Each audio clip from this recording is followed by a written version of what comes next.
Watch, pause, screenshot, and save this video to learn how to make an arch backdrop. First thing you want to do is cut down the board to your desired size. In this case, it's 6.5 feet by 42 inches wide. I used a piece of scrap to make the straight cuts.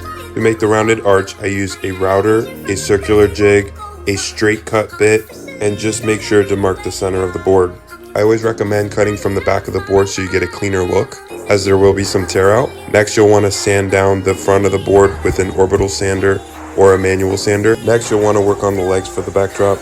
You'll use the 1.5 foot piece of scrap at the top to make the legs. I like to make the legs 30 inches long, 12 inches wide, with a 2-inch notch at the top and 12 inches high at the lower end. We'll use a 3/4 inch piece of scrap to make the notch for the sandbag bracket. Make the notch 6 inches from the bottom of the leg and 6 inches deep. I then move on to installing the legs to the backdrop. And as you can see, I use 4 utility hinges and 3/4 inch wood screws.